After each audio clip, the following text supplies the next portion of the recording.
Hello, hello. Let's see, I have a couple people in here. I'm going to give it another couple minutes and we'll get a couple more people in here and then we'll start.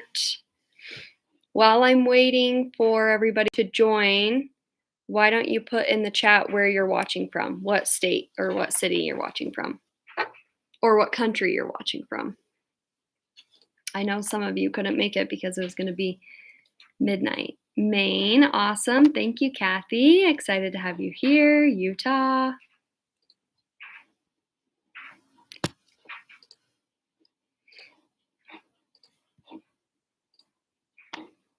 Alaska, awesome. Thanks for being here. This is going to be a really fun live with lots of good information. Yeah, I'm excited to have you here as well, Kathy. Thanks for being here. Missouri, New York. Awesome.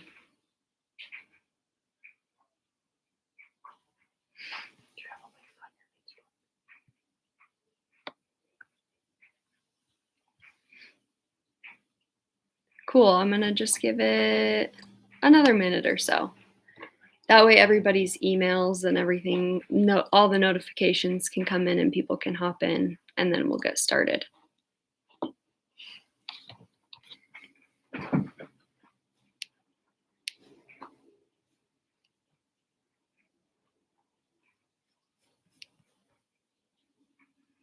Yeah, I'm really excited for today. I used to teach an in-person class over like what to look for in your horses. I did this before I even had kids, and I loved teaching that class. But now that I've kind of like found my groove and like classes that I like to teach with like groundwork and movement, I was like, you know what? It would just be so like such good knowledge for everybody to have of like what to look for in your horse, tension wise, what to look for when your horse is balanced, things like that. So we're going to go over all of that today. We're going to go over static, when your horse is just standing there, things that you can be looking for, and also in movement at all three gaits, walk, trot, and canter. So, all right, we have a couple more people hopping in now. I think we can get started. You'll also have to just be really patient with me. This is my very first like live webinar type thing, and I'm not a very technical person. So just be patient with me today and hopefully everything works out how it should. It should. I practiced a couple times.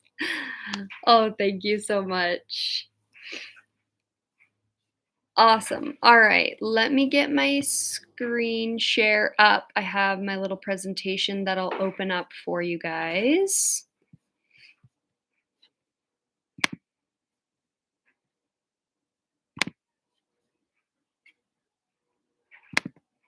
All righty. Let me pop this into a slideshow. Perfect.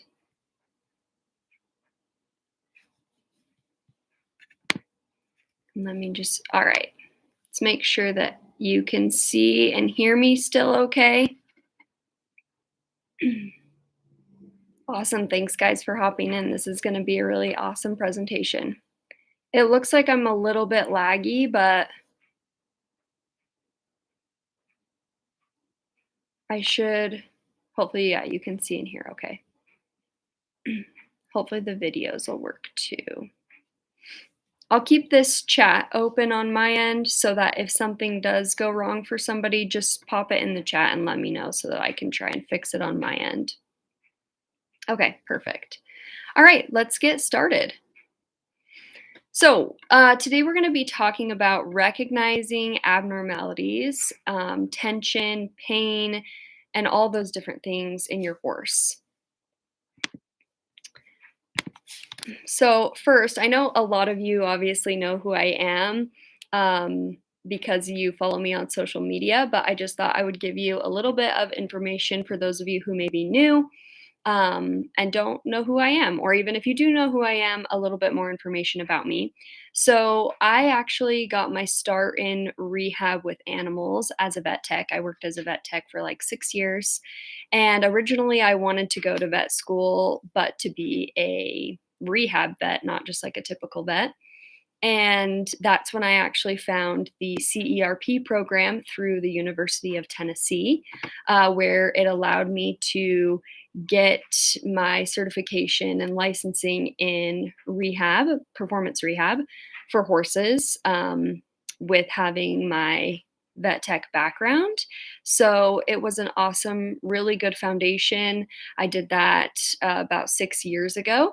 And since then, since being in my own practice and working with my own patients, I worked with approximately 8,000 horses in person and online, which is like really surreal because I didn't actually grow up a horse girl.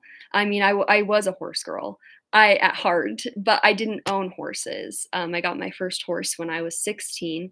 I always loved them.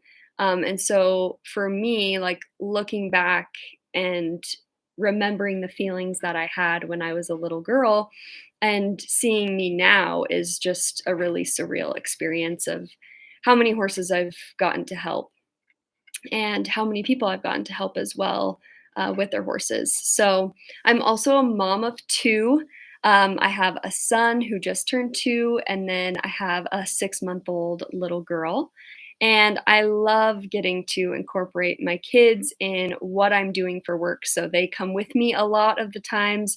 You might hear them in the background today, depending on if they stay asleep or not. But um, I love getting to show them that I'm chasing my dream, and so that's really cool for me as well. And so, yeah, some of you are already kind of telling me where you're watching from today, which is super cool to see everybody from around the world. And I know that we're going to have a lot of replays from friends that couldn't make it who are in a way different time zone. Daylight savings is also like kicking my butt already today. Um, I was, when I scheduled this, I was like, I hope that daylight savings doesn't interfere with anything, but I was like, oh, that's probably not yet. And then after I already scheduled it and then had the typo in my email with the timing, I figured out that daylight savings was in fact happening. So, anyway, all right. Let's get into identifying lameness. There are 3 different kinds of lameness in horses that we see.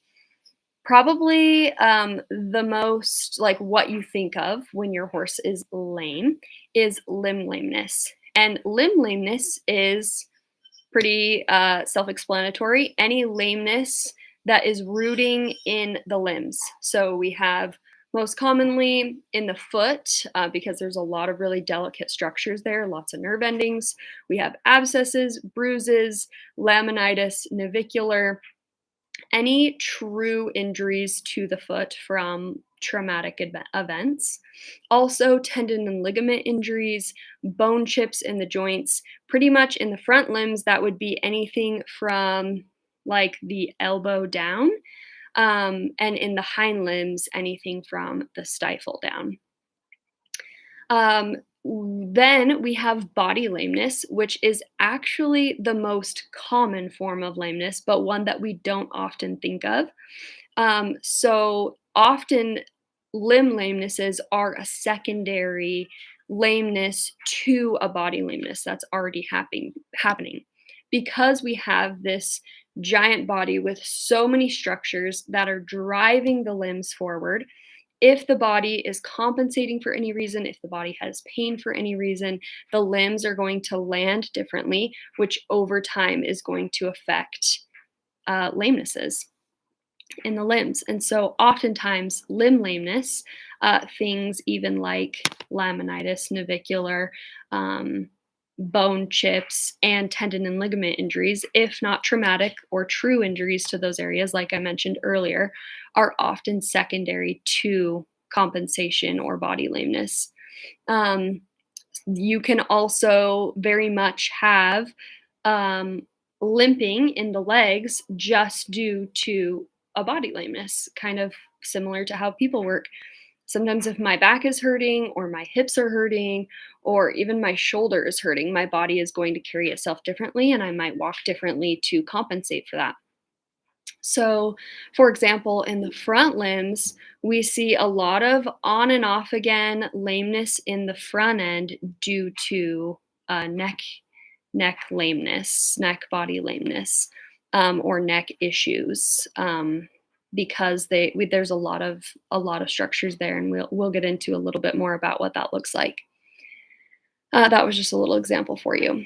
Then we have positional lameness, and this is a type of body lameness, but it's when your horse is put in a specific position to where they go lame. So, for example, if if they walk fine, if they're not lame if they're sound going straight, but then when they're flexed to the inside, they have a limp or they're lame or they're short or whatever.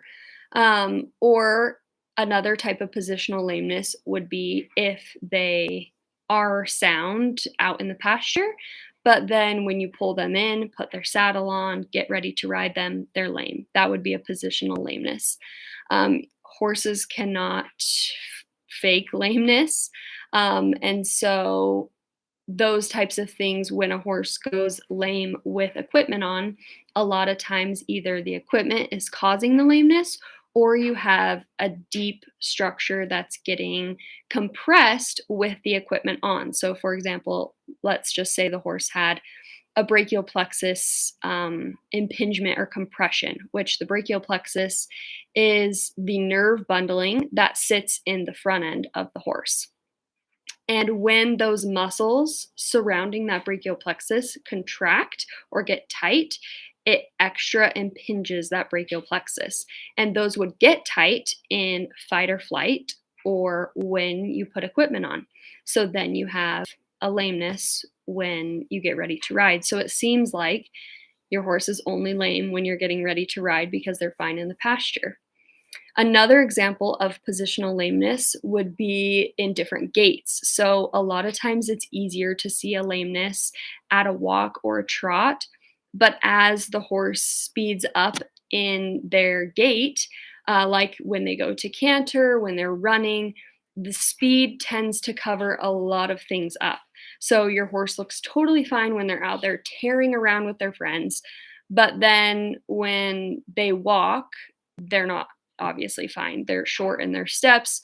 They're clothesline walking, so meaning that they're putting one foot in front of the other when they're walking, and other types of lamenesses like that. So those are kind of the three different types of lamenesses that we have to look at when we're looking with our horses. Okay, next we have a little video I'm going to go over. We're going to look at a couple of different horses just from the side profile to see kind of different things. And when I do this, I'm going to go over the horse in sections, and I will do this for the rest of the video, so I'll preface this ahead of time. Um, I like to break the horse up into 3 sections. This makes it really easy when you're learning to spot things, because if you're just looking at a horse standing there or you're looking at a horse moving, it's hard to draw to certain things unless you're very experienced. And so this is really great for learning. And also, I still continue to do this today. Like my eyes may be drawn to certain things right away, but I still always go back to my 3 sections so that I don't miss anything. So section 1 will be the head and the neck. Section 2 will be the shoulder to the end of the thoracic spine, so upper back. And I do include the front limbs in this as well. And then the section 3 will be the lumbar, so the low back to the tail, and then the hind limbs.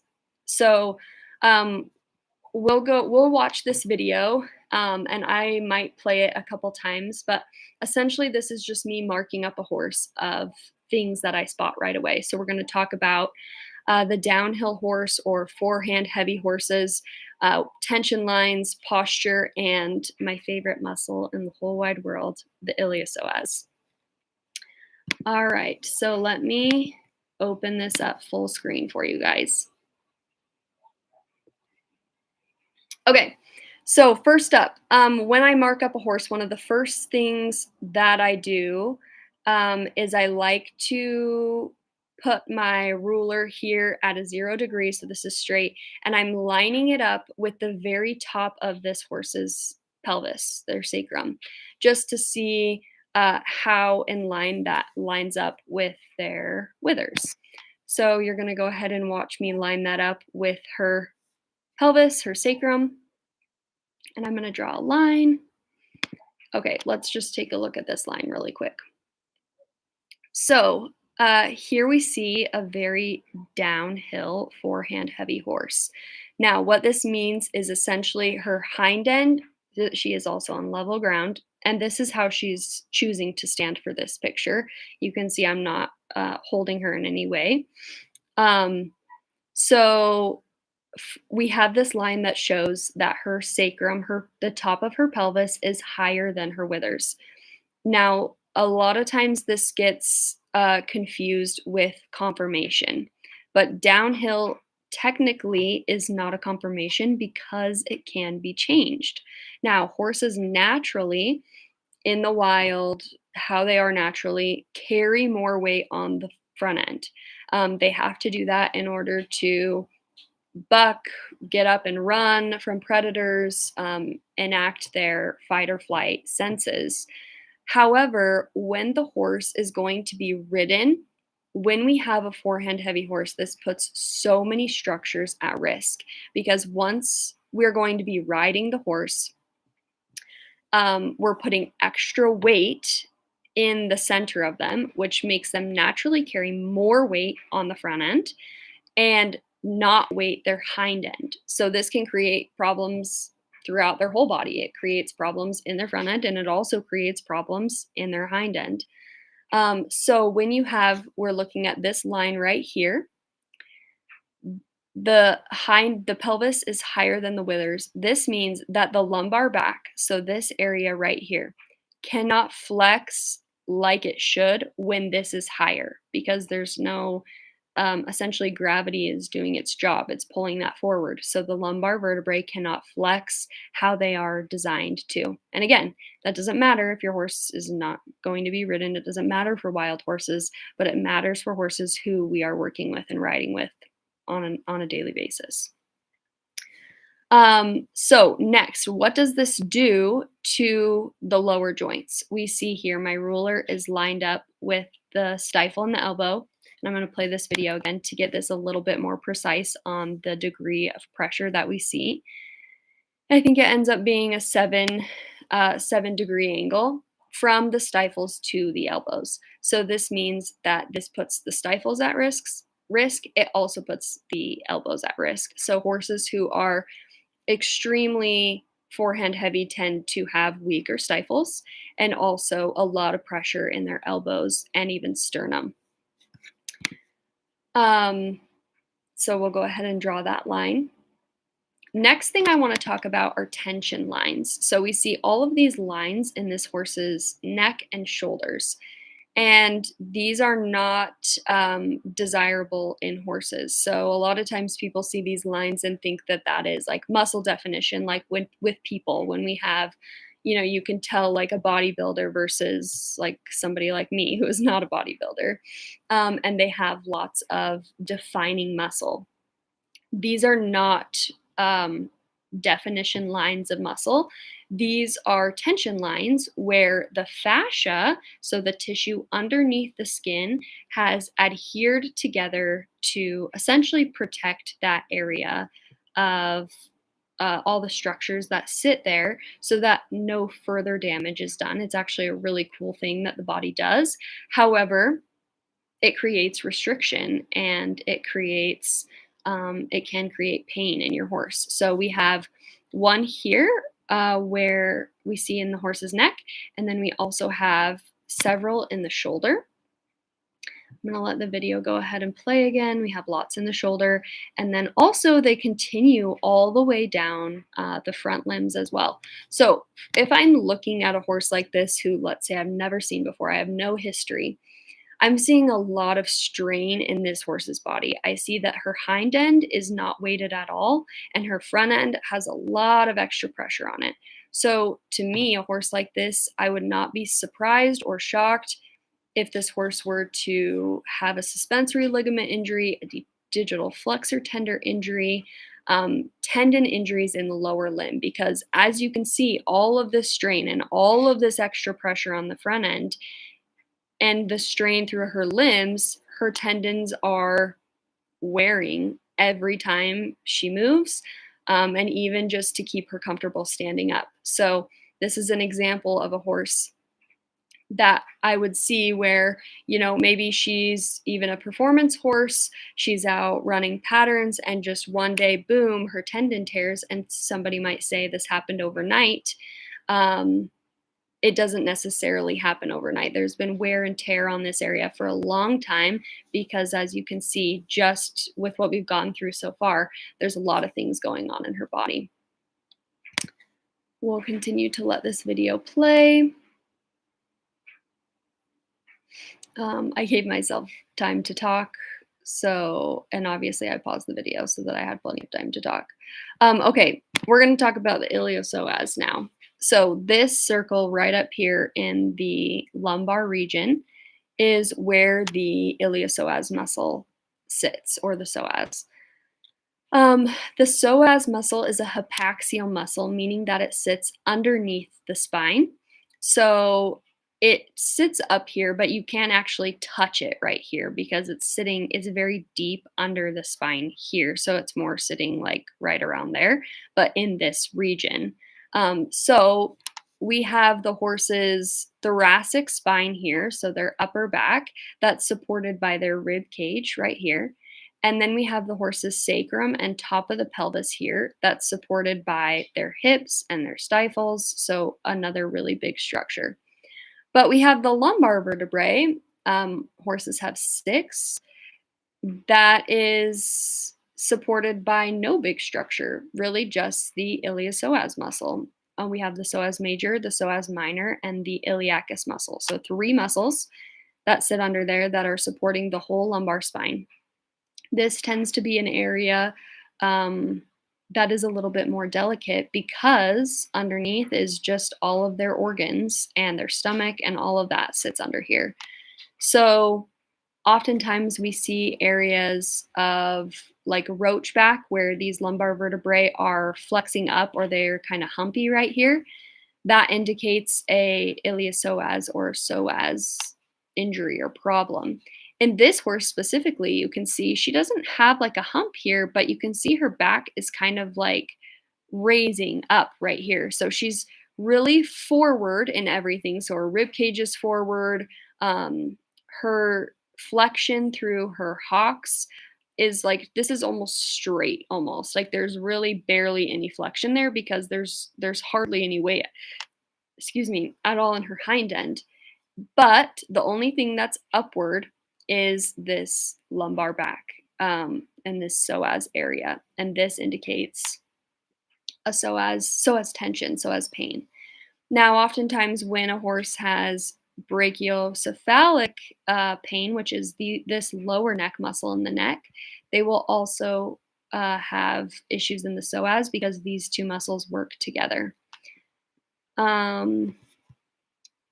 Let's continue on with this video. And I do just draw with her flexion and her hocks as well. Yeah, how that is almost straight. Okay, let's go to my next horse. Oh yeah, sorry. I do want to talk about how this affects the poll. So I'll let this show. So when you have a horse that's extremely forward like this, behaviorally, we see these horses get very pushy because they have lots of weight on their front end and they're not weighting their hind end. So really pushy horses tend to often be forehand heavy horses. And this puts a lot of pressure on the poll because imagine all of this force and pressure coming on your front end. And then now you have to hold your neck up and you have to balance yourself with your neck. That's going to put lots of pressure at the poll and the TMJ, which essentially creates that really pushy forward horse, to where once you get them rolling, once they get going, it's hard to get them to stop. It's like a boulder rolling down a hill. So this is one example of what that looks like. We're going to go ahead to the next horse now. Now this horse, I'm going to start off doing the same thing with, so I'm finding that top of the pelvis and going to the withers. Okay, so here we see now this horse is also in a position where his fight or flight is kind of activated. He's super nervous for this picture here, as you can see. But this is his posture that he's choosing to stand in because he is a little bit more nervous. So even if his head were to come down a little bit, it wouldn't change the position of where this is. So you can see that the top of his pelvis and his withers are pretty much in a line here. But there's a lot of space in the back because right now, with the way that his head is, where it's up, we see this U-neck appearance. I'll just let my video keep playing because it's going to go over that.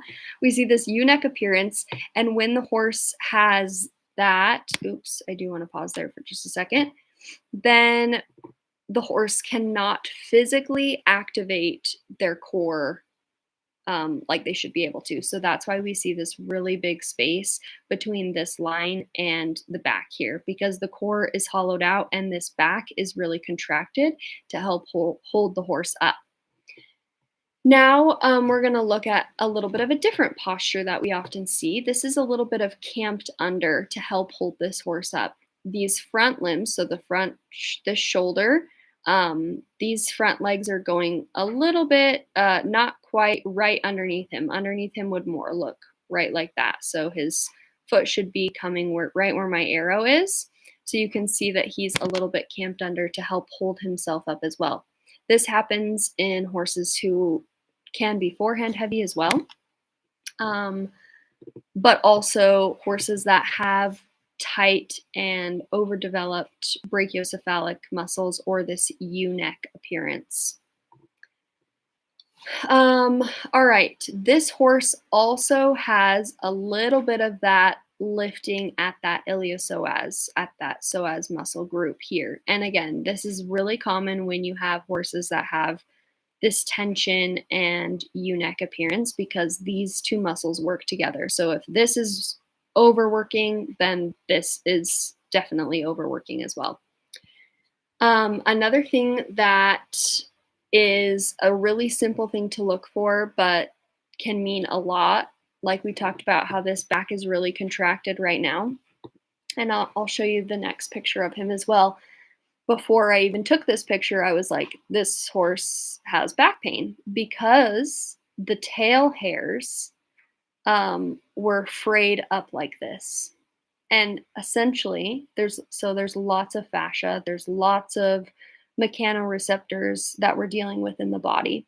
When the tail hairs are spiky and pointing out backwards and upwards in weird patterns like this, it often means that the horse has back pain. The tail hairs should lay flat if the fascia is gliding the way it should. So if the fascia is sticky and stuck, then the tail hairs are going to go up because, again, the fascia is sitting underneath that hair. And so the fascia is indicating what the hair on your horse is doing and how the hair on your horse falls. And so with those hairs sticking up like this, I know that the fascia up further than that is tight, constricted, and not gliding over the muscles like it should. I think that was everything I had for this horse. So let's go to his next.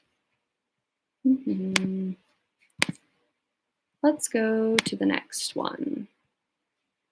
Uh-oh, I don't know how to go back. Sorry, hold on one second. If I go like this, there we go. Okay. I'm gonna just skip ahead because I just told you I'd talk about his back. Here we go. We'll go back to that. So this is that same horse that we just looked at from the side, who had the sticky hairs out front or backward. When you have this valley in the spine, so this is the supraspinous ligament that runs alongside the vertebrae. And you can see that it's really super tight. These longissimus muscles along the back are really tight. And then you can also see that his rib cage is really deflated as well. But when you have this valley to where like I could put my finger in it and not see my finger when I'm looking at it straight. So like I could dip my finger all the way down in there. That also is an indicator of horses who have back pain, lots of contraction throughout the back. This is really common in horses who may be a little bit overweight, but again, horses who are overweight often have back pain because horses carry horses carry 30% of their weight under their spine. And so if they have extra weight from being overweight, and like a big hay belly or pregnant mares will often tend to have this valley looking thing through the spine, then that is an indication of back pain. All right, we're going to back now, and we're going to look at a different type of horse from the side, just looking at the horse here. We're going to talk a little bit about the forehand heaviness again, and also a different style of neck. We're going to talk about a horse that has a pencil neck. So again, I'm going to start out with my handy dandy ruler here, going to the top of the pelvis and drawing my line to the withers. So we see that fall, that forehand heavy downhill appearance, which again is not, I don't remember if I was clear on this. It is not a confirmation because the horse doesn't have a collarbone. So it doesn't have anything tying its front limbs to the body besides muscle. And so because it is muscle, you can build that muscle to where your horse can actually become level with their pelvis, which would be better balanced for a horse that's going to be ridden. Again, you can't just, you have genetics that play into it. So like, for example, this horse, I don't know, he's like 18 or something, and you'll be able to see his after too. But so he's completely done growing. The bones aren't growing at all, but the muscles are developing more to bring that horse up. It's very similar. Just imagine you on all fours. Imagine you on all fours and your shoulders are down. It's the same thing as like being able to open and bring your back up. But again, we don't have, like, horses don't have this collarbone. That collarbone is tying my shoulders to only go back so far, essentially. And obviously I can't, my my scapulas can't raise either. So if you don't have this collarbone tying your front limbs to your body, you have muscles that can continue to develop to make that level so that you don't have that forward or forehand heavy appearance, that downhill appearance. But again, you can only develop those so much. So you can't just keep developing the muscle to let your horse grow and grow and grow to reach like 17 hands if genetically, they could only be 15 hands or so. But I have had lots of horses that I've worked with in person and through my classes who have grown 2 to 4 inches in height just from developing their shoulder muscles. Okay, so we see that this horse has a downhill appearance. We're going to see what the load looks like on his stifles and elbows. We have about a 9-degree load of pressure on that. We see here he is very, his rib cage is very dropped. You can see me trying to draw an arrow here. His rib cage is very dropped into his shoulders and into his sternum. And then we see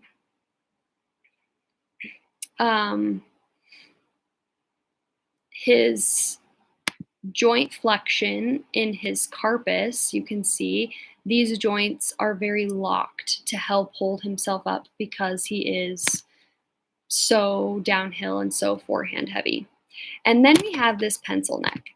Oops, I didn't hold there long enough. Okay, then we have this pencil neck here. So when we have this pencil neck, this is a very common appearance in horses that, again, is not normal. Um, it is common, but not normal. We see a lot of horses that get their C6 and C7 stuck in between their scapulas, so it appears that they have a very short neck. However, there are some horses that are a little bit more hypermobile and have this pencil neck where everything is just really spread out, and it's super long and super bendy, but it's not actually functioning the way that it should to help support the body. And they're not actually using it to help them balance. So I'm just going to show you the same horse. I think this was like 7 or 8 weeks later. And you can see he's actually in the exact same exact same spot. And just how different he looks in his body. Like, wow, it's crazy. That pencil neck that we just saw, excuse me, I have something in my throat. That pencil neck is now turned into a neck that can help him balance and can help keep him upright. I'll go ahead and draw my little line here so that you can see the top of the pelvis. He still has a little bit of that downward appearance to where his pelvis is a tad bit higher than his withers, but it is so much closer than it once was before. That line was like way up here. He was really, really heavy on the front end. We see that his core and his rib cage is actually lifted to where it should be.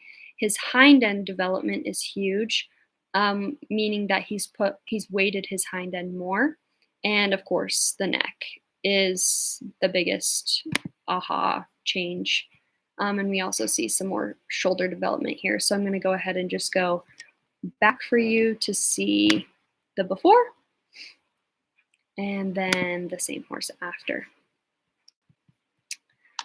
All right. All right, we talked about this. All right, now let's go ahead and talk. Actually, let's just pause for just a second because we're going to go into movement. Are there any questions about what we just talked about? Any questions about looking at the horse from a standstill, from the side perspective?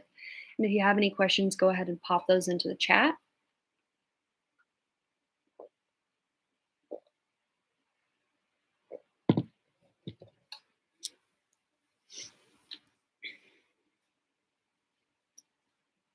I'll give a minute or two for questions that may come up. Hopefully I did an okay job explaining everything.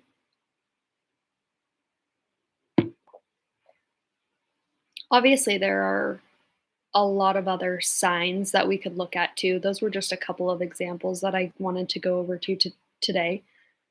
I will definitely, this has been fun so far, so I'll definitely be doing some more webinars in the future and we can go over different styles of horses, different things to pick up on, and things like that as we go. But I tried to give some variation in what I showed for my examples as well.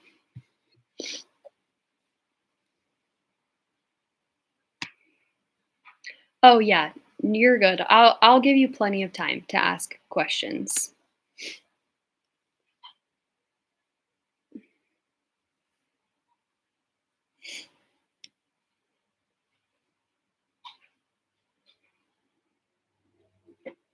I also I decided to try this on YouTube obviously today, but going forward, if it's easier to like pop in and ask a question like on like a Zoom or something, we could always do that going forward as well. You guys will have to let me know what you prefer. Zoom, I wasn't obviously sure how this was going to go, this being my first one. And so I was more familiar with YouTube, so we're giving this a go.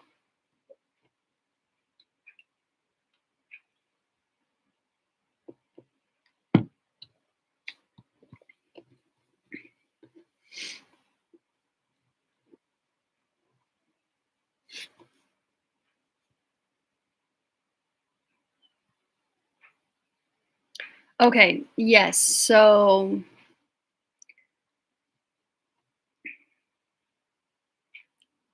yeah, that's a really great question. Yes, you are making sense. So, yeah, the withers, let me go back so I can show you. It's not actually, let me explain that better actually. That's a really great question. So, forehand heavy horses. Let me pull this up so that this isn't showing. Okay. So we have the top of the pelvis, which is the sacrum here. So the very tippy top.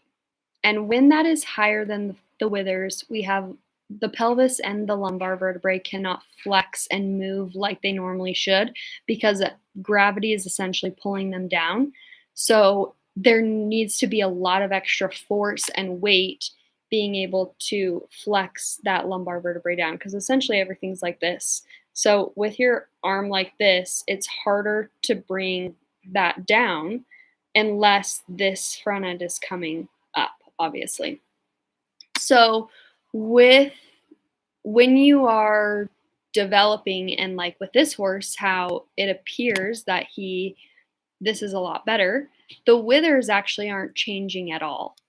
It's the shoulder development that is because it's just this is more developed now, which is bringing him upward.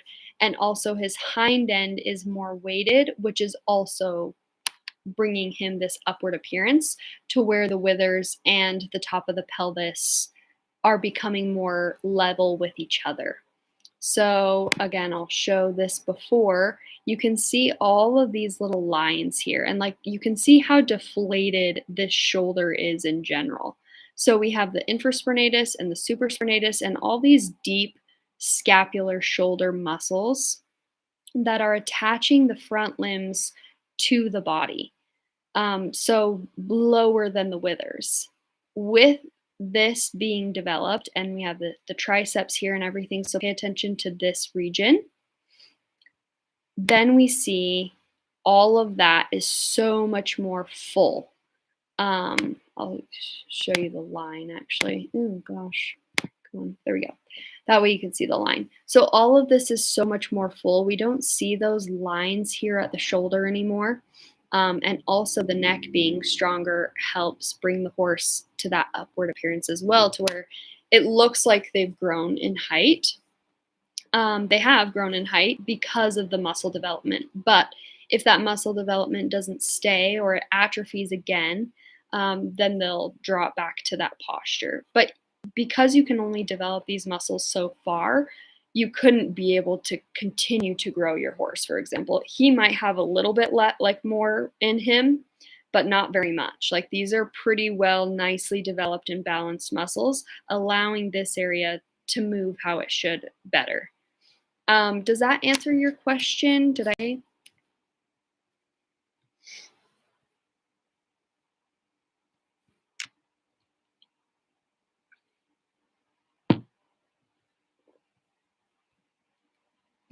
Okay, let's go next to some movement. Okay, so when we're watching the horse move, again, we're going to talk about the horse in sections, section 1, section 2, and section 3. So when we're looking at section 1, a couple things I'm watching out for are the swing in the neck. I want the neck and the head to be swinging in a figure 8 pattern. So it should be going mainly side to side because that's the figure 8. You have a little bit of upward motion going into that figure 8, like right there and right there. But mainly it's swinging figure 8 side to side. That's how the horse is designed to swing in their pole and in their TMJ. And then that will translate through their neck and their back as well. So we're looking for that swing. A lot of horses do a chicken bob to where their head and their neck is going like this because their under neck, their brachiocephalic muscle, is drawing them forward and pulling them forward. So they have to lift the neck to pull the front limbs forward. So actually the whole movement in and of itself is very backwards because they're actually moving their body backwards to get their body to go forward rather than lifting their body and carrying it forward. Some of the things I also look for in section 1, if there's a head tilt. A lot of horses will tilt their head to the outside. Um, in section 2, I'm watching for the swing in the back and the extension of the front limbs. I'm also looking for if they have stabby feet. So are they able to extend, flick their foot, and land heel first? Or are they lifting their foot and then stabbing it right back into the ground? That would be extension and stabby feet. And then are they able to keep their body level, or on the circle are they tilting in to go around so that their body can't stay level? And then when we move to section 3, I'm watching for the swing of the hips.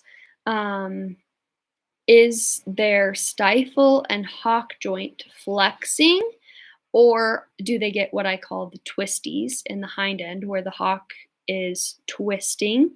And are they able to keep their tail straight, or is it crooked off to one side? So we're going to go ahead and play this video here and just go over a couple of those things. One thing I should note, when I'm watching a horse move and I'm picking out all of these things, I'm looking for, does it get better or does it get worse as the horse continues to move? And if it's getting worse, is it getting worse because the horse is painful, or is it getting worse because of the movement that the horse is doing? So we're going to go ahead and watch this guy here. First thing right off the bat, section 1, we notice the chicken bob head motion. So I'm going to go ahead and play that back. Very up and down head motion here. We see that this underneck muscle is pulling the front limbs forward. And when the underneck muscle is pulling those front limbs forward, that can lead to very stabby feet, because they're not actually using their triceps, which should flex and extend the stifle forward to allow them to have that heel first landing. So we're seeing now, I'm looking at the feet.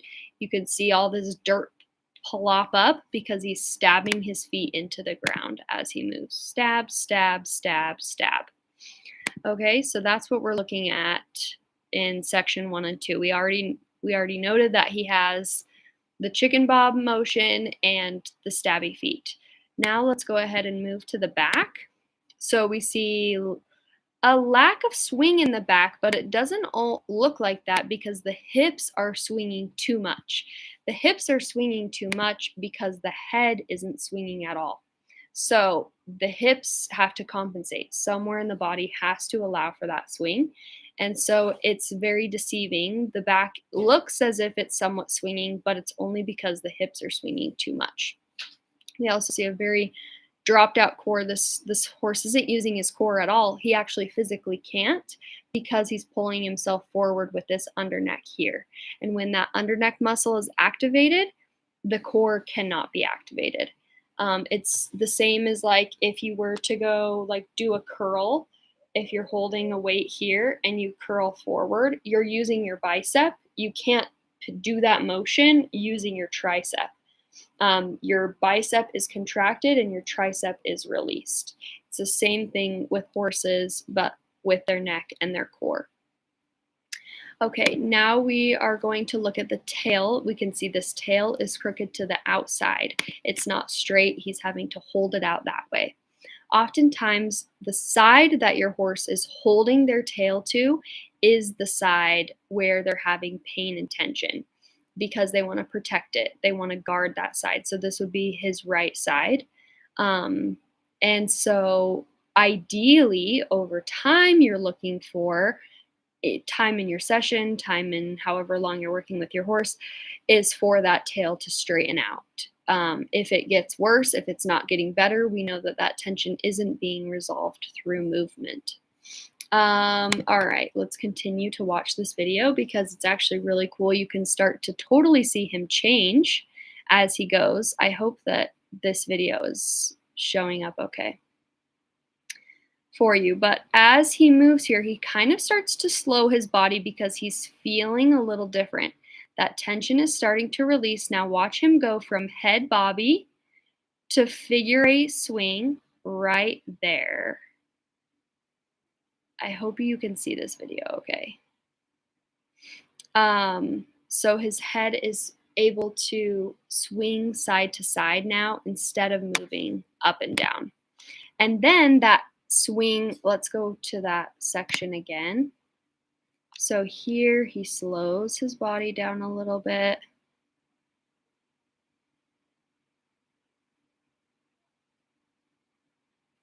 His head starts to move side to side, and now the back is starting to open to allow for that swing.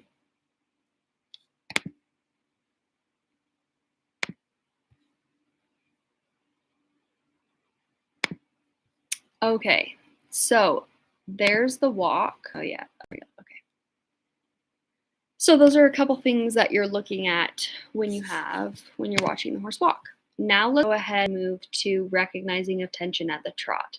A lot of things will cross over with what you're looking for at the walk. So we have like you're not as much looking for swing anymore. That's probably one thing that's different because the trot gait is you don't necessarily are looking for that big swing, obviously, when the horse is trotting. You are looking for the neck to extend. So we're not just looking for the neck to go down, but we're looking for the neck to come out, which will help the base of the neck raise and create this really pretty arc rather than like traveling inverted like this. So they create that really pretty arc through their body or arc through their neck. And then we have is their body staying level or is it tilted? Like you probably see some horses who are traveling on a lunge line. So like here you are and their body is tilted into you. So we want their body to stay level. So you're here lunging them and they can travel around with that level body instead of a tilted body. And then we're also looking for tail, any like tail swishing or tail carriage off to the side. Something new that we're looking for is the balance of the horse. So a lot of times when we see a horse out of balance or a horse who has some tension, we see that their underside of them, so their midline, is longer than their top line, which is something that we don't want. We want their top line to be longer. So I'm going to go ahead and play this video here. I actually did a still shots here for you. And yeah, we just get right to work in this one, just because I feel like this is a little bit easier to see. So this is the same horse, but 6 weeks apart or 7 weeks apart. And at the same exact gait in the trot. So I like to start at section 1, but again, I said before that there are some things that I can just see right away, and this is one of them. We see those really pokey tail hairs in the first one, meaning a tight and contracted back. And we can see in this top horse, this midline is longer than the horse's top line. So that means his core isn't being used, his back is contracted to carry him forward, and his neck is also pulling him forward because this whole underline here is longer than the top.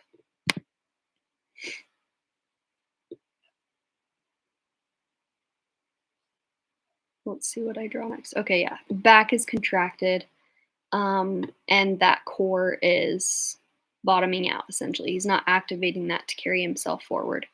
Another thing that we look for is I will draw triangles in between the horse's legs for balance. You want them to be equal.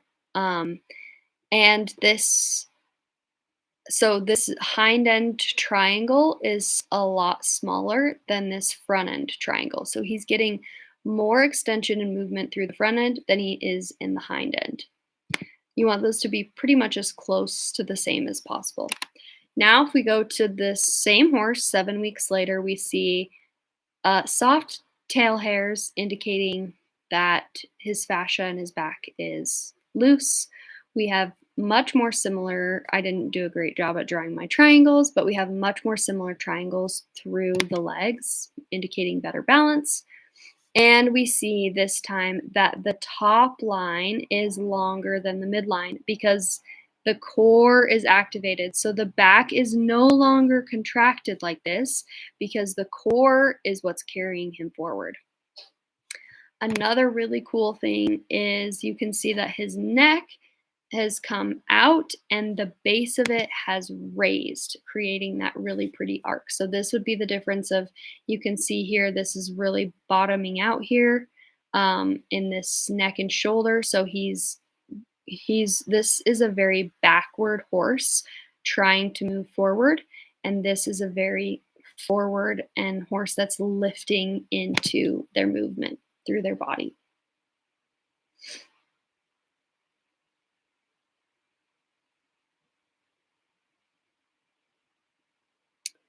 Okay, next up we have another horse here who is in a very not quite the same gait but very similar, close enough to where this will all work the same.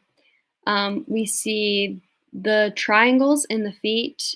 The top horse, I believe that this is also only like 3 weeks apart too, so not quite as long. But the front end is traveling more extended than the hind end, and then we see better, more similar sized circles here.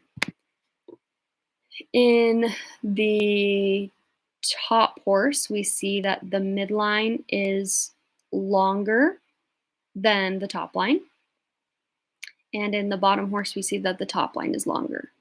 Essentially, the biggest thing that we can point out for these horses is the lift that you see through their body. And it's so much more than just putting their head down. Because if he were to just put his head down in this position, which he can't because he's using that right now to carry him forward. But it's so much more than just getting their head down. Because if he were to just put his head down here, this bottom of the neck would still be bottomed out. It's not arched and lifted like this just by putting the head down. So, but the head has to come a little bit further down because they have to disengage this under neck muscle in order to activate the core. So that's where that's the missing piece that a lot of people think, like the exercises that you get or the exercises that you hear of are like long and low. But that's not all that it is, because the horse actually has to lift through their body, not just carry their head down. In fact, the more that they carry their head just down, the further more they get put on their front end and their sternum. So you can see here that his head isn't really down, it's just level now. And his hind end is more weighted because he's lifting through his body, weighting his hind end, lifting through his core, not bottoming out. And that's changing everything. I think that was pretty much it for this guy. Oh yeah, and of course we see the fluffy tail hairs out the back and then smooth tail hairs there as well. Okay, let's go to canter now. So like I mentioned in the beginning, we see, uh-oh, where's my canter video? It didn't pop up. That's not good. I wonder if I can pull it up for you. Hold on. I don't know where my phone went. Oh, here it is. Let me see if I can pull up my canter video while I talk about this. The canter, like I was saying in the beginning, is a lot harder to spot tension and things that are going wrong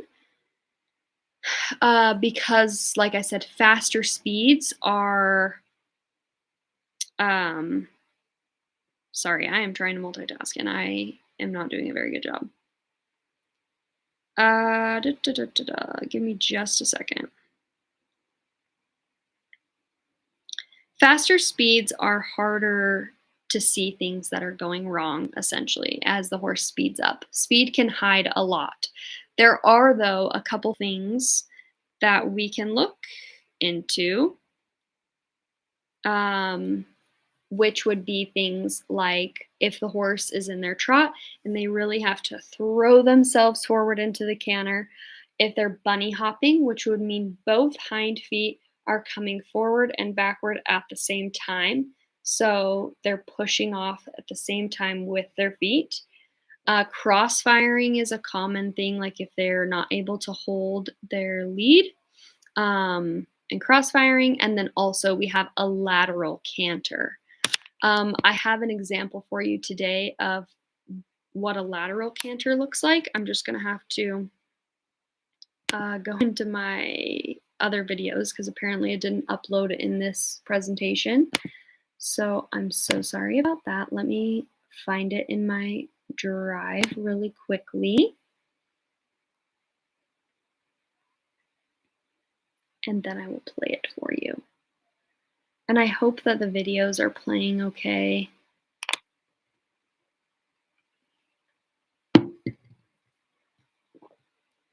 Okay. There it is.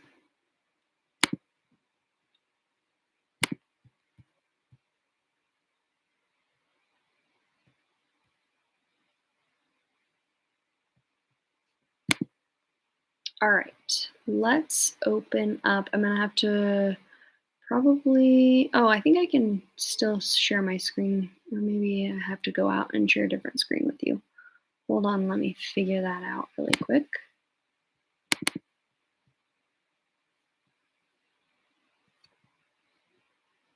Sorry, thank you guys for being patient with me. Appreciate that. Okay, I'm gonna reshare my screen with you so I can show you this example of the canter. And I just do that and this. Okay, now you should be able to see the canter example I have for you. And again, really hope this video works. All right, so let's go ahead and watch this example of a horse that is moving very lateral in the canter. We can see that I slow this down here in just a second. But this is an example of a horse who, when she is landing, her feet are coming essentially more lateral, so away from her body, than they are going forward, which would mean very lateral. And it makes them do funky things, which is why she's throwing her head like that. It's very hard for them to get extension through the body. And I'm going to play this again for you. Oh, here, I think I can full screen it so they're the way, because it's like right in the way. Oh, I just had it go away for a second. Okay, let me go back. Okay, lateral canter, we see that her feet, essentially all you're looking at is the feet are going further away. She's lacking extension moving forward because they're going away from her body more than they're going forward. This is the same horse 10 weeks or 12 weeks later. And you can see that they're now going more forward than sideways. Every now and again, she'll have a step that is coming more sideways rather than forward, but for the most part, she's actually able to hold her canter longer. She's not having to throw her head funny. She can now come down into this trot with ease and fluidity.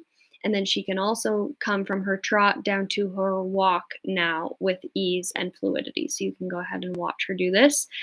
Essentially, with your transitions, when you're looking for with your horse is when they go up or when they come down from a transition, they should be able to be in the same position that they were. So like coming up, they should glide into their trot. And then if they're in their trot and coming back down, they should come back into the same position that they were right before they started the trot.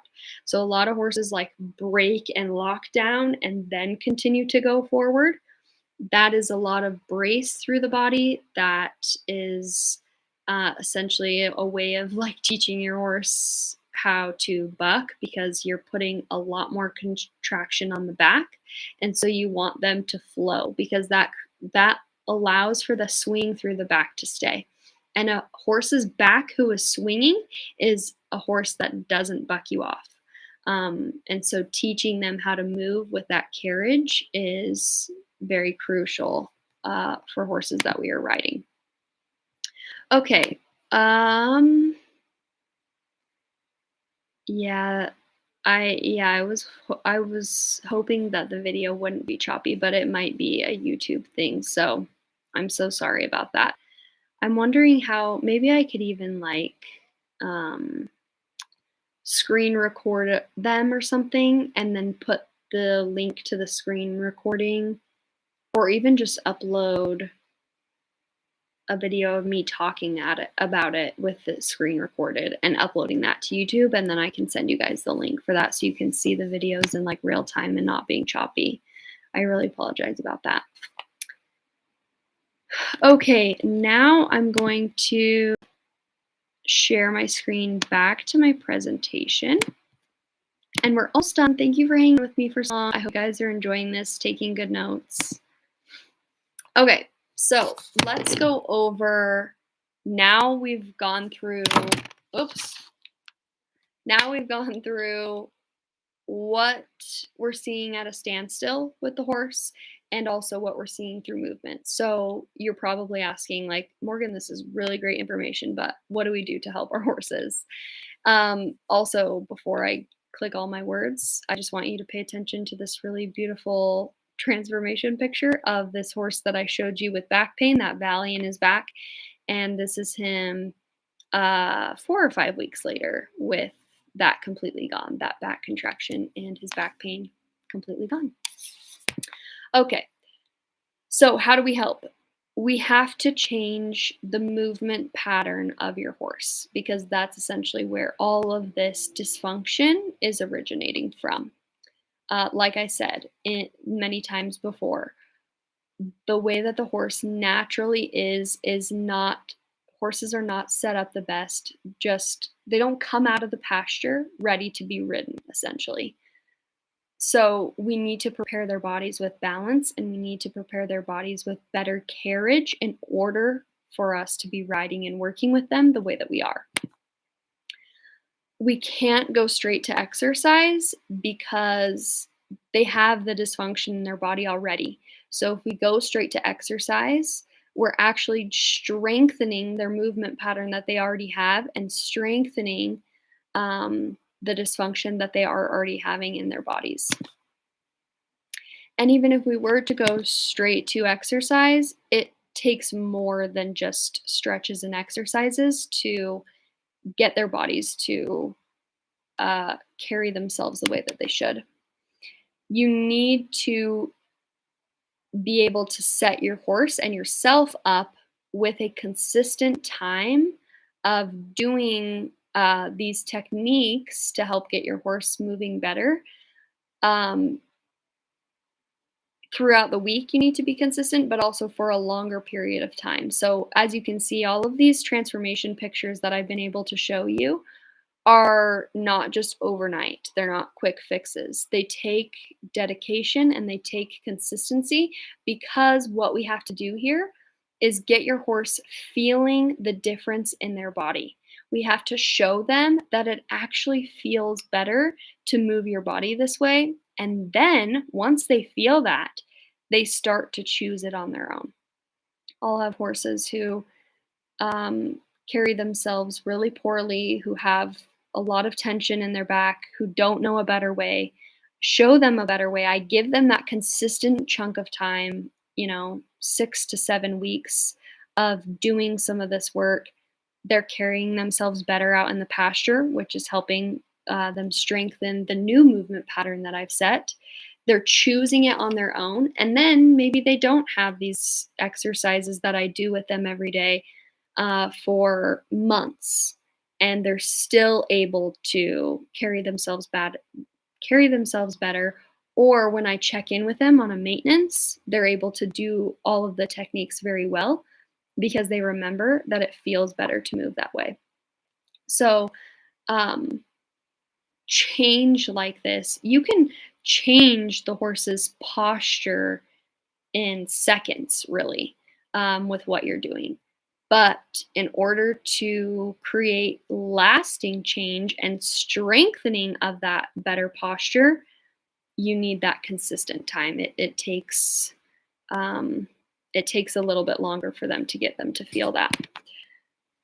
So this is where I introduced to you my Fit and Focused 7-week groundwork challenge that I offer. It's a really cool program that a lot of people have been able to transform their horse and their horsemanship through this program. I usually offer about 3 of these a year.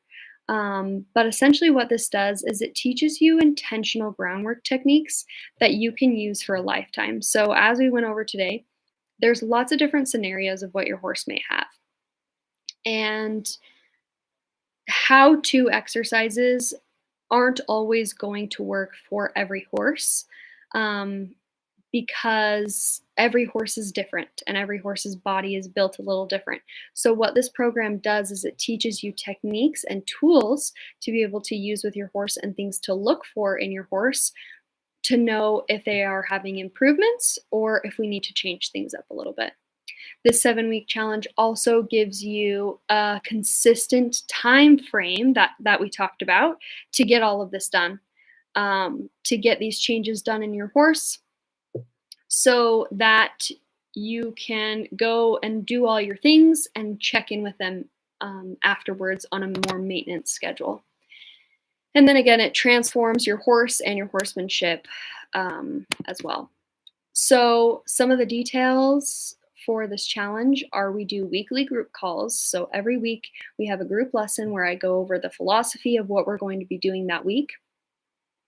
And then each week you will submit videos of you working with your horse. So, you will have 2 to 3 lessons a week that you're doing on the ground and in hand that we'll talk about in our weekly calls. And you'll have video lessons to go back to too in case you need that are short and a little bit more bite sized. And then you'll complete those with your horse while videoing it. And then you'll submit those videos for feedback and coaching from me. So I will be able to watch you and your horse work together. And then I will give you feedback on what you can change and how it can benefit your horse. This is really the coaching aspect of this is really incredible because this work that I've now given to you has taken me really probably a lifetime, but more specifically, it's taken me about 4 years to really work at, and I'm still learning and I'm still having new things come up all the time. And so the coaching aspect is something that is really nice to be able to have. The program that I have that is starting, it actually starts this Tuesday. But like I said, I run about 3 of them a year. So if the timing isn't right for you right now, that's totally okay because the thing is I want you to be able to be successful with your horse. So if right now, if you have other things going on in your life, and you're not able to work with your horse, what I recommend is like 2 to 4 times a week. So at minimum twice, I would say, to have good change in your horse. And then obviously the best benefit would be like 4 times a week. And the sessions aren't long, probably about 20 to 30 minutes, 2 to 4 times a week. If you're not able to do that right now, then the timing probably doesn't align very well with you.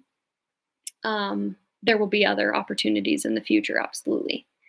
And then also something why I call it a challenge is because to the people or person who have the best transformations or who show the most dedication throughout the class, um, they get a custom buckle. They're really beautiful buckles. It's just fun and keeps people motivated throughout the class. And this challenge runs at $5.95, but today I do have a special offer for you that I will talk a little bit about as well. First, I want to go to this picture here, and we talked about this horse who had the at the very top, the horse that had the tension lines, the really forehand heavy horse, all of that. We see this same horse. I think this one was only at like 4 weeks after. But we see already her tension lines have like completely gone away. The way that she's standing, her leg is a little bit more underneath her here, so that will change her flexion as well. But her hind end is more heavy weighted. Her hind end muscling is better. We still see a little bit more of that four-handedness here, but overall her body has started to change a lot in just 4 weeks. So I wanted to show you that really cool transformation as well. But something also to keep in mind, this is a side note about photo transformations, is angle wise, lighting wise can change a lot. So I don't ever really like fully trust a transformation picture because, like I said, a lot of things can change. However, in certain pictures, and I will say I pride myself very well because I've gotten a lot of opinions about my pictures in the past. So I pride myself very well on making sure that the horse is standing the way that they want to stand, truly, and trying to get that the most similar to the top photo. Now, it's never going to be the same because, again, you're working with two totally different horses here. It's the same horse, but 4 weeks apart, and lots of things that have changed their whole life. Um, and the whole way that they stand and everything. So, anyway, um, that's just a little side note about pictures. But I think that obviously through the pictures that I try to show you today, you can see a lot of different change. Yeah, so anyway, this program is really awesome. And today I want to give you this program, this Fit and Focus program, along with my kinesiology taping program for free. So you will get, if you sign up for Fit and Focused, $5.95 it is, then you get my taping class, which is a $65 value, completely free. And in my taping class, I teach you how to do 5 different taping applications, how the tape works on the body, 5 different taping applications, along with 5 activation exercises once the tape is on or before you do the tape to help that area of the body. I thought that this was a really cool kind of joint offer because this allows you to have all the movement changes, but also to be able to learn how to support your horse with an outside modality with something like tape. And tape is one of my personal favorite modalities because it's changed my life with my physical therapy and when I was pregnant and certain tensions and things that I've had. And it's also transformed so many horses that I worked with life and been able to really help break a pain cycle so that we can continue to get their bodies moving better. So, um, essentially, we start this round of Fit and Focused on Tuesday, March 10th is our first group call. So when you sign up anytime from after this webinar until, I think you have until like Monday night to sign up, you will get this offer for free, this free class. So anyway, that is everything that I had set up for you guys today. I really hope that you enjoyed it. Let's go over if there are any questions about the tension and also anything about the class. Let's see. Does Fit and Focused include an assessment similar to what you showed today? Yes. I will actually do that for free for you guys. If you want to send me a photo of your horse from the side, like some of these photos that we showed today in the presentation, I will mark your horse up for free. This is a really good indication of like, okay, what does my horse have going on? And let's get some professional eyes on my horse. And how would a challenge like this possibly change my horse? Or would my horse even be a good fit for a challenge like this? So I will do that completely free. You can message me on Facebook or Instagram and send me a photo of your horse, and I will mark that up for you and go over all of that as well. But yes, if you do decide to do Fit and Focused as well, you will take before photos and after photos. A lot of the photos that I used today and videos were of my students' horses and their different transformations and things. So when you upload your before photo, I will also mark that up so that you know kind of where you're starting. And then at the end, you get your photos side by side so that you can see all the changes. Great question. So yeah, you can also email me your photos. My email is at feelinfinetherapy@yahoo.com. So you can email me your photos. You can DM me on Facebook or Instagram is probably easiest.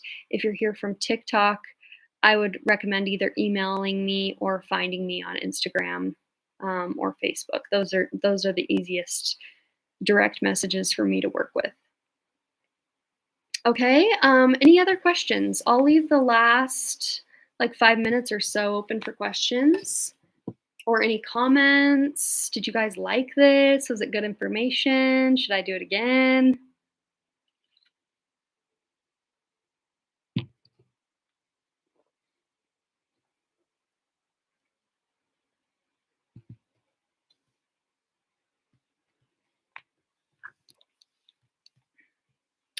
Oh, good, I'm glad that it was helpful for you. That's awesome. I think that my goal is, like, if what I teach and if what I share can at least help one person, then I'm on the right track. It's really like such a passion of mine to be able to work with horses and see their lives change as well as your lives as well, with just changing up horsemanship and changing up the way that we handle our horses can really go such a long way. Like obviously that you've seen in this whole presentation, it's really quite cool and why I'm so passionate about it. And it's taken me a lot of years to put it all together. Um, so it's really cool, and I love to be able to offer it to you guys as well. Yeah, the last before and after. Yes. Absolutely. Yeah, breathing has a lot to do with it. And I actually really like that you point that out, um, because, yeah, breath and the rib cage has a lot to do with how the horse is moving, how the horse is standing. And so that's a really great observation. Yeah, absolutely. Yeah, thank you for being here. And again, if you have any questions, if you want to send me a photo of your horse, I'm happy to mark that up, completely free for you so that you kind of know. Oh, yes. Sign up for Fit and Focused. There is a link in this live. It should say like in the description or in the comments, or I don't know. I'm unfamiliar. But there is here. It is also on my Facebook and my Instagram. So if you go to my Instagram, I guess I can just show you on my screen here. But if you go to my Instagram and you hit the link section right there, doo-doo, it'll show you Fit and Focus Groundwork Challenge is the first link. That link and code will allow you to sign up, and then it will also grant you the taping class for free. Midway between the tail head and the top of her croup, is that something to be concerned about? Is it is it like right in the center of her back? Or is it off to the side, like in the muscly area or on the bone area?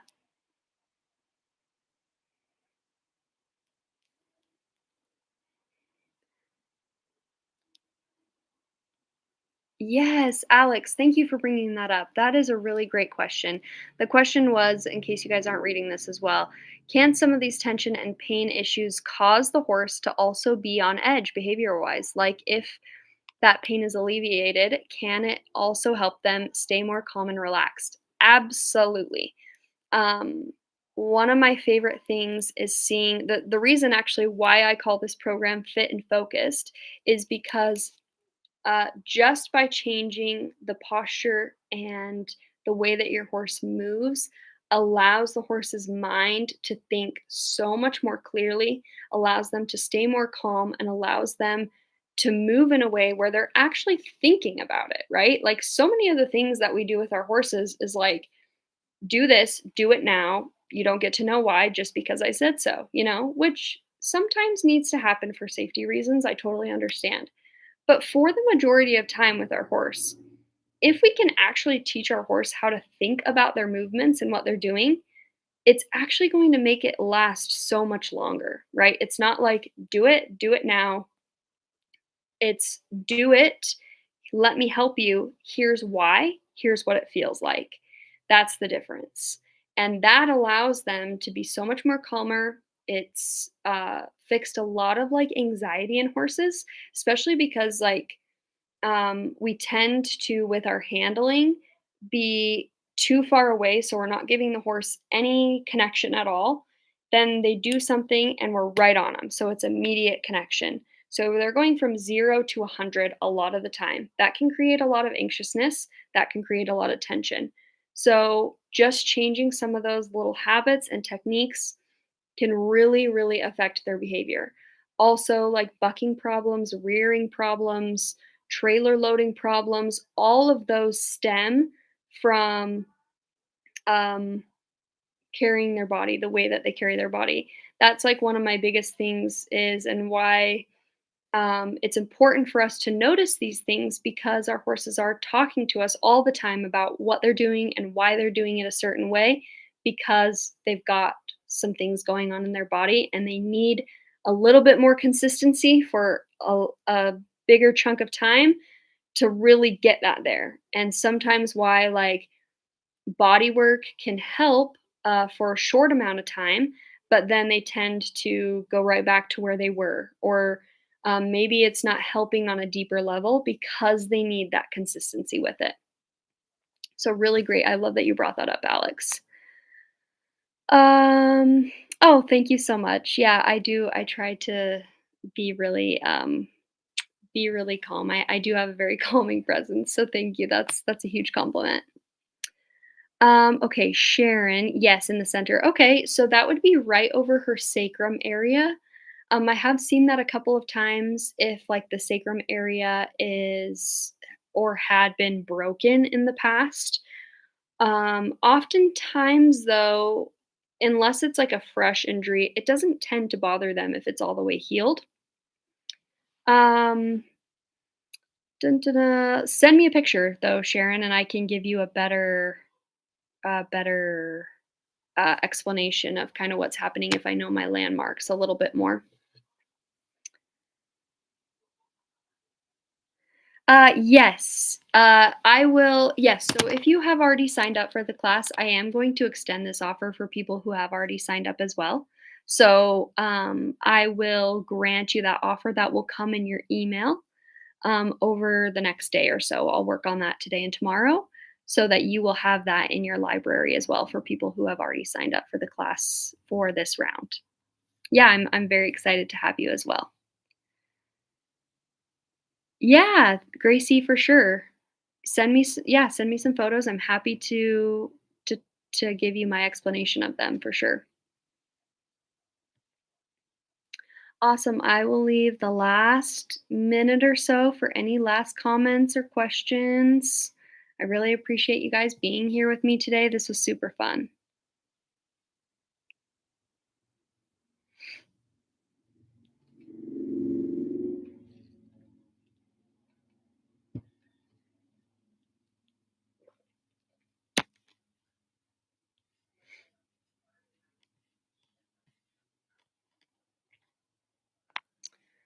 She's also never completely rolled over from side to side. Could that be from an old injury? For sure. Especially usually horses who are tighter in their back will not be able to roll over all the way because that back is contracted and it needs to be able to open for them to be able to go all the way over on each side.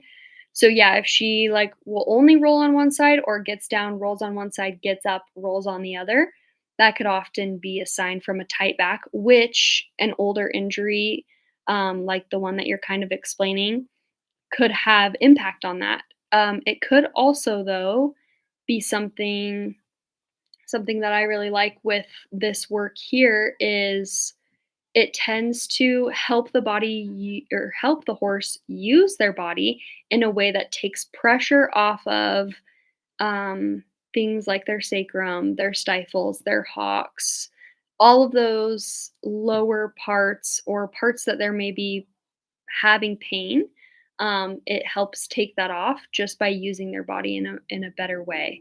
So that can definitely help improve the way that she rolls. It can also help improve if she did have a previous injury, but for sure, send me a photo. Yes, it can affect how they lay down and how often, for sure.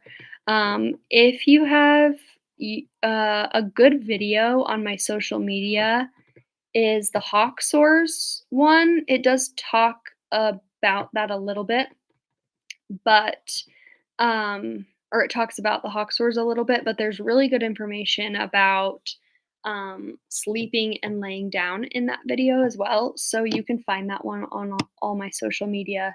If you haven't watched that one already, you can see a little bit more about how those mechanisms work. And um, yeah, for sure. If their body is tight and tense, they're it's gonna be harder. It's not nec it can be hard for them to get down, but a lot of horses are more worried about getting back up, and so they just are like, "I won't lay down." Now I will say that there are some horses too that from injury or from whatever, they may have learned to do it a certain way, and so sometimes it's not restriction that's holding them back, it's more restriction in their mind that's holding them back. So they might have it in their body, but they don't know that they have it in their body. So that's something also that this class does that helps to teach the horse how to use your body, but also to know that you have that to be able to use again, because so much of the horse's mind is also impacting that. And again, one of the reasons why I chose the name Fit and Focused, because getting their body better, but also affecting their mind. Do you have any examples of exercises not sure what to expect? Yeah. So all of the exercises are in hand and on a lunge line. So essentially, they're very intentional. We're just going to be lightly moving their body and asking them to move their body in a way that they probably haven't ever before. I'm trying to think if I have any video examples of like what it would look like, but a lot of it is in hand or on the lunge line, essentially. So you'll be leading them and asking them to do different things. So we do use ground poles in two of the exercises, but the exercise isn't necessarily about the ground poles. Um, we have other things of like where I'm asking you to bring awareness to the horse's body. And I will say that the exercises in the program, you have um, all of the like principle of the exercises remains the same for every horse, but the application of those exercises vary from horse to horse. And that's where the coaching comes in to this program, is because if I were to just like give you these videos, you just wouldn't be able to come as far, because again, the application is going to change from horse to horse. And that's why it's really nice to have me for the whole 7 weeks to be able to help you know where to go with your horse. Lunging halter for your program. Yes, I really like the lunging cavesson. I believe I recommend it's the Shires brand from Amazon. So it's very affordable. It's like 30 or 40 bucks. But you can just type in on Amazon lunging cavesson. That is what I recommend for my program. I don't remember if I have a picture or video of it. I might.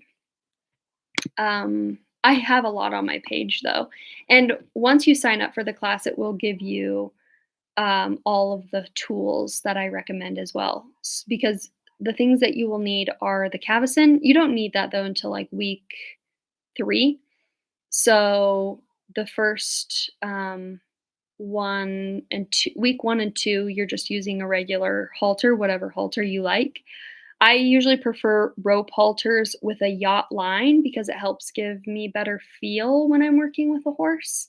Um, and then when I'm working on the lunge line, I like to use the lunging cavesson, and any lunging cavesson will do though. There's more expensive ones that are way better, but the cheaper one actually works very well. And then just a soft, like, cotton, like, light line, and then a lunging whip as well. If your horse struggles to lunge, this is we can like I said, the application of these exercises will vary from horse to horse. So if they're struggling with anything in particular, we can always change it up. But the principle of like what we're asking them to do, and how we're asking them to do it will stay the same throughout for every horse.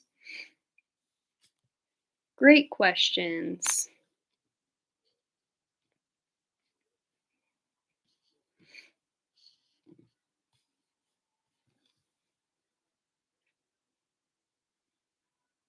Yeah, the Cavison, if you can't get the Cavison, there are definitely we can make I don't know what I'm trying to say.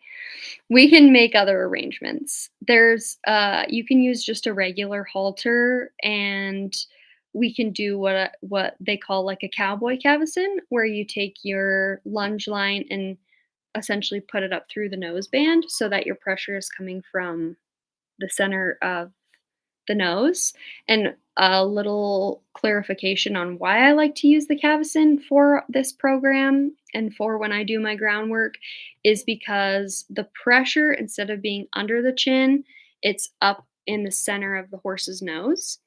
And that allows for when you're working with them, you're in line with the horse's skeletal system. So it helps them find balance a lot better. But there are other things that we can do if they don't make a cavison to fit your horse. Then yeah, you can use your regular halter and a lunge line, and we can do the cowboy cavison for sure. Yeah, absolutely. Thank you guys. Okay, I think that that's everything. If you have any other questions come up or you want me to take a look at your horse, send me photos. I'll mark it up for free. If you have any other questions, please don't be afraid to reach out. You can reach out to me on Facebook, Instagram, email, any of those. So, text message, if you have my number, text me, call me, whatever. Um, I want to help you guys succeed in your journey with your horse, and I want your horses to have longevity and to be able to feel really good in their bodies. So, I really appreciate for all of you being here today and your questions and your participation. I hope you were able to take really good notes. And then this live stream will also be emailed to you, this link, so that if you wanted to ever go back and rewatch it, it will be available for you. So, thank you guys so much. I had a great time. I hope you have a great rest of your day.